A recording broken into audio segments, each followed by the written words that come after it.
Hello YouTubers, Manny here from Manny's How To Workshop. Welcome back to my channel. Um, and if you haven't been to my channel yet, please give me a like and a subscribe. And also don't forget to hit the notification bell for more upcoming videos.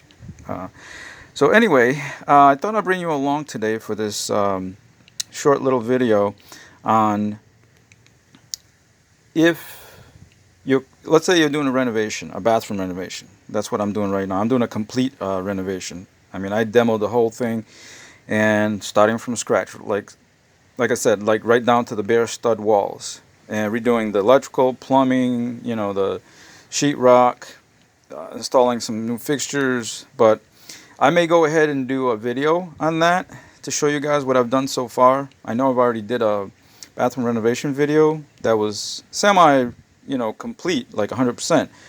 That one was probably like 80% renovation. But anyway, so this is a valve body for a shower and tub unit.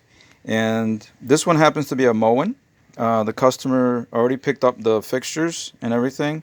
So what I'm doing here is soldering these copper pieces because he likes the CPVC piping for the plumbing. So that's what I'm going to install. And that's perfectly okay. People have preferences, I guess he lost faith in copper. I mean, I prefer copper myself. But CPVC also gives you the flexibility in some situations where you can't get in there and solder the pipe, with like a propane torch. Like this one that I have. That's actually very nice.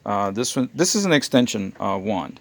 It's got the trigger right here for automatic lighting. It's got its own valve right there, along with another valve at the base that shuts off the gas.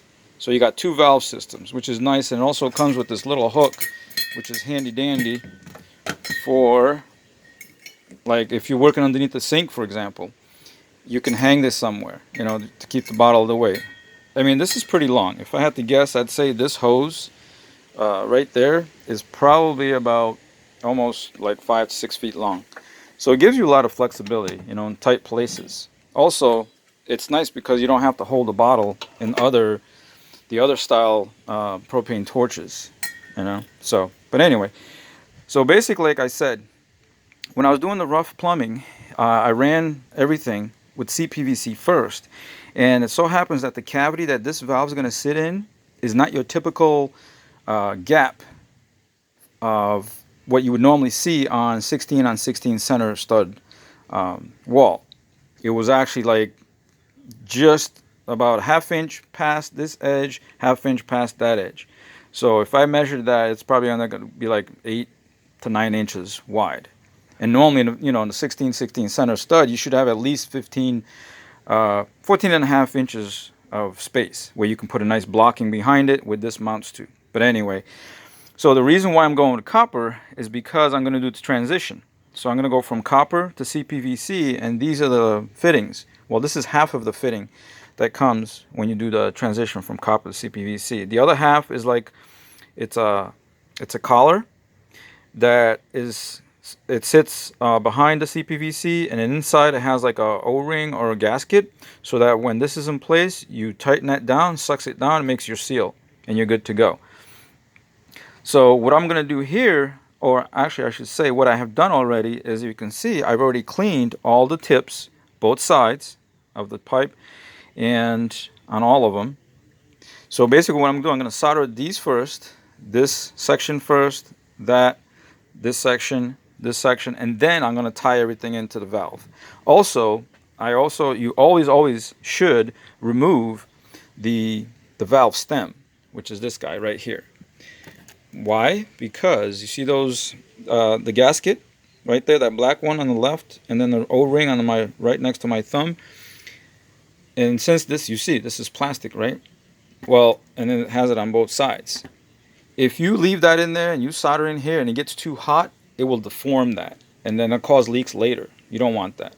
So in the instructions, it said something about that you could still do it in place if you did something, but you know what? Better safe than sorry. I don't want this to leak for my customer later on. So anyway, I'm going to pause you guys right here. I'm going to take this apart and start soldering the pieces, and I'm going to show you what it looks like after. Oh, also, I'm using this block, this wood block, old piece of wood block right here to help, when I put the flame on there. So even though there's a little gap, you can see right there, but just to help so that I don't burn up my bench top right here. All right, so we'll come back in a second. Okay, so I forgot to mention, one of the tools you're gonna need to clean your pipe is this guy right here. It's like a 4-in-1, real nice.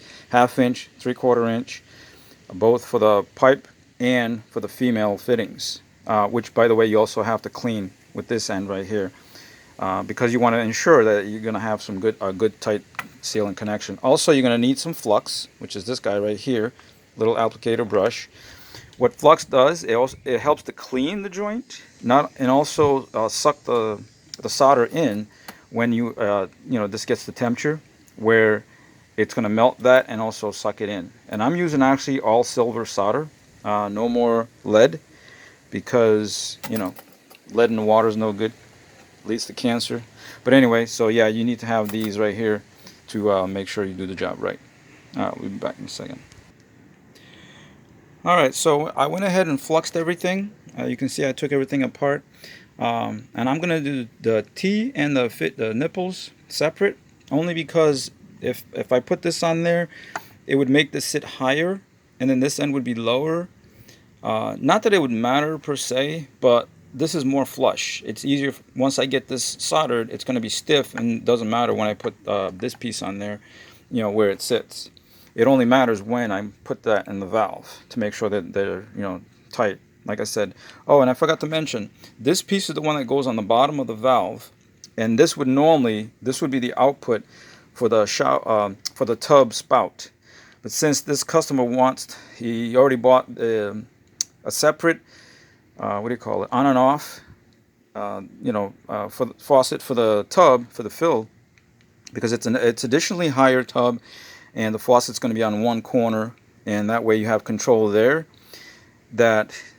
I'm just going to cap this off. So with the valve system, you can still open it for shower, and it has, the water by the T will still go down. The hot and cold will go down to the faucet for the tub. So it's still going to work like a shower. Tub's going to be, in other words, they're going to be independent of each other. And that's the reason for capping it off. And if in the future decide to change his mind and redo it, this will all be there. All I got to do is take the cap off and then put another transition piece, and then go ahead and do that. But all right, let me solder these and I'll show you what it looks like. Okay, so I went ahead and soldered the nipples and the T's together. And a couple of tips. So this one here, if you look at this one, this is the top side. Okay, this is where I was feeding the solder in, and you can barely see traces of it there. And what you do is you start feeding at the top. Like I said, like in this case, I put my heat right here in this corner, so it's heating both sides at the same time. So this two sides are going to be the hottest, this is going to be the coolest. But started putting my solder at the top, and then you can go back and forth just a little bit to ensure that it gets sucked in on both sides. So if you look at the joint, I mean, there's you can see the solder's there. And let's see if we can get a better shot. Okay, so like right there, this is still warm. Yep, still warm to the touch. And speaking of the warm, but let me finish that. So that ensures that the solder is all the way around the joint. Okay, so you can see the top and bottom right there. So speaking about the temperature, never quench these joints after you finish soldering them with a wet rag to try to cool it off quicker. No, let it cool off naturally. That ensures the best bond ever. I notice a lot of guys do that stuff, and then it might be not, in a couple of months, but in a year or two, the joints can get weaker. Water finds its way in that little, that little nook that didn't attach, and then next thing you know, you got leaks. So this is what the bottom side looks like. When you're feeding from the top, when you see on the bottom that you have like a little pool of solder, that lets you know that the joint is full. Okay, it's so much that it's coming out the bottom. And like on all of these, All right. And so just make sure that when you put the solder in the joint, it fills up all the way around. As you can see, when I did this one here, it's completely filled all the way around. Another thing is make sure that you clean off enough of the tip so when you put it in the fitting, you still see some clean spots being exposed, because that solder will not stick to anything if it's not clean. If it doesn't look like this, okay? If it looks like this, nope, it will not stick to it. So just make sure you get a nice clean surface, longer than what you need in order for that solder to, stick properly. All right, let me continue this and I'll show you the rest. All right, guys, so I went ahead and soldered all the other fittings. This section is completely soldered together. This section is completely soldered together. And this guy is completely soldered together. I also already have soldered the bottom part. And if you notice on these valves, they actually tell you which way is up. Right there you can see it says up. So in my case, I had to make sure that I didn't put this by mistake. Yeah, I mean, I can unsolder it and everything, but do it right the first time and it's good to go. Because you don't want to solder and then have to unsolder and then try to solder again. You got to clean up everything. So here's a tip. Make sure, because that's the reason why I made sure I did these first, so that I can come back. When I come back, I can make sure that everything is lined up. Looking from the front, you're saying, oh, okay, everything's up and down. But no, the important part is when you come this way. And you got to make sure that everything's lined up, one behind the other. You know what I'm saying? So if you look at the bottom right there, it's lined up with this, because this back part is what's going to go up against the wall. And if these are off this way, a little this way, a little that way, a little that way, and the cavity that I have to work with, that can make an issue for the pipe coming down. Now, since I'm using CPVC, it has a little give, so being slightly off, not too bad, because what's going to go on here is a little collar that tightens down. But in order to get the proper seal, though, you need to be straight, like in true, straight up and down when you come down on it. So let me finish soldering it and I'll show you what it looks like. So basically here I only have 3 spots to solder. Here, here, and here. And like I said, concentrate most of the heat right on the fixture itself, or half and half. And then, oh, here's another little trick. If you're putting the flame, for example, better lighting. Okay, for the flame is right here. Put the solder in the back. If it starts to go in, that's how you know that you've reached the right temperature of that to be able to suck in the solder. Alright, here we go. Alright guys, so there you have it. All completed, everything soldered. And like I said, I was putting my flame on the bottom of the joint between the 2 pieces, mostly on the, even the vise is hot. Even mostly on the body, and then flame there, solder coming in from the top. That lets you know that the heat and then also the flux has, either melted off or start sucking in the solder. And so what I'm going to do is I'm going to let this completely cool off before I even attempt to put the valve stem back in there. Because copper is a good heat conductor, so is brass, and this will stay hot for a while. Like I said, the vise is even hot, so I'm just going to let it cool off naturally, and then tomorrow or even later on today I'll put the valve back in there with that little clip that retains it. So thanks for watching, guys. Be on the lookout. Like I said, I guess I'm going to show you guys what I've been doing at the other house where I'm actually doing this renovation, and then show you what I've done so far up to this point, and then give you guys some pointers on if you're going to try to attack the same thing. The house that I'm working on was built in the 60s, so you can imagine what kind of obstacles I ran into. Alright guys, thanks for watching as always, and I'll see you guys in the next one. Bye.